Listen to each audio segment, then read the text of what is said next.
Eu vou começar a explicar aqui para vocês agora de um gráfico que eu utilizo muito aqui nas minhas análises, que são os gráficos de dispersão por pontos, tá? O que isso quer dizer? Vamos imaginar o seguinte, tá? Vamos verificar aqui esses dados aqui, ó. A gente tem os dados reais de fichas de campo, ó, talhão, parcela, árvore, e a gente tem, ó, nas árvores que estão em pé, a gente tem aqui informação de circunferência, altura, de várias árvores. E aí vamos supor aqui então que você precise conferir se esses dados foram lançados corretamente, né? Ou seja, deixa eu até tentar fazer um filtro aqui, ou então deixa eu tentar selecionar todos esses dados aqui só para a gente ver quantas árvores foram lançadas aqui, tá? Então selecionei todas essa coluna aqui, né, que tem informação. Aí aqui ele mostra aqui para mim, ó, tem um total de 295 árvores. Está bem pequenininho aqui, mas eu acho que vocês conseguem ver. Tem um total de 295 árvores. Então, imagina você ter que conferir 295 lançamentos para ver se algum foi digitado correto, se tem algum zero ali no meio, se tem algum número discrepante, tá? Então, eu gosto muito, nesse caso, de utilizar gráfico de dispersão por pontos, porque ele justamente ele me ajuda a fazer esse tipo de análise, esse tipo de conferência, tá? Como que a gente faz esse tipo de gráfico, tá? Então, ó, vamos lá. Deixa eu tentar selecionar aqui, ó, as duas colunas juntas. Espera aí, só um pouquinho, vamos lá. Selecionei as duas colunas juntas. Inserir gráficos de dispersão. Ah, tá, era esse aqui mesmo que eu queria. É mais fácil do que eu pensei. Eu que estava complicando o negócio aqui, tá? Então, ó, eu selecionei todas conjuntamente, né, as duas colunas que eu quero, que no caso é CAP e altura. Fui lá nos gráficos de dispersão por pontos. Então, o que é esse gráfico aqui, ó? No eixo X, a gente tem os valores de CAP, de circunferência. E aqui no eixo Y, a gente tem os valores de altura, tá? E aqui, ó, cada pontinho desses aqui é uma árvore, tá? Então, ó, se eu passar o mouse aqui, ó, ele me mostra aqui uma árvore que tem 64 de circunferência e 14 de altura.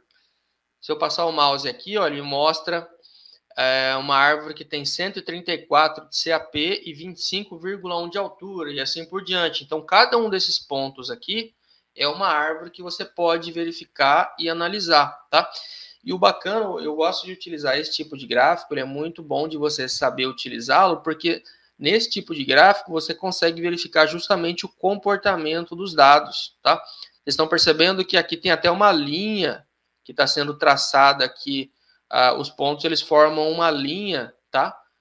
De dados, porque algumas dessas árvores, tá? Essas árvores que estão aqui em vermelho, não sei se vocês conseguem enxergar a cor, mas muitas dessas árvores foi feito o cálculo de relação hipossométrica, ou seja, tem aqui uma equação matemática embutida, tá? Que aí justamente a equação matemática nos mostra até mesmo esse comportamento perfeito dos dados, tá? Então, esse tipo de gráfico ele é muito bom para você conseguir visualizar justamente quais dados estão discrepantes. Se tem algum dado digitado errado, nesse gráfico você consegue verificar. Tá? Vou até dar um exemplo aqui para vocês. Essa árvore aqui, ó, vamos supor, ela está com 68 de CAP e 17,2 de altura. Eu vou digitar aqui, ó, propositalmente, eu vou digitar 30 de altura nela, vamos ver, ó. Ó, já apareceu aqui um ponto a mais, um ponto fora da curva, que é justamente essa árvore que eu acabei de digitar, tá? Então, se eu tivesse que verificar os dados, eu já verificaria primeiro aqui se tá, para ver se está lançado correto ou não. Eu iria verificar se tem algum dado, se tem algum ponto fora do comportamento dos dados, tá? Que já é esse caso aqui que eu acabei de mostrar. Vou dar um Ctrl Z aqui. Aí, ó, ele voltou lá para dentro do comportamento normal dos dados. Então, os dados discrepantes aqui, eles vão aparecer tanto para mais quanto para menos, tá? Deixa eu ver aqui, essa árvore aqui, ó, que está com 90 de CAP e 20,8 de altura. Se eu digitar aqui, ó, vamos supor, colocar aqui 10 metros de altura nela, tá? Então, ela já apareceu aqui, ó, novamente, um pontinho fora da curva. né? Ou seja, isso aqui já é um ponto de atenção.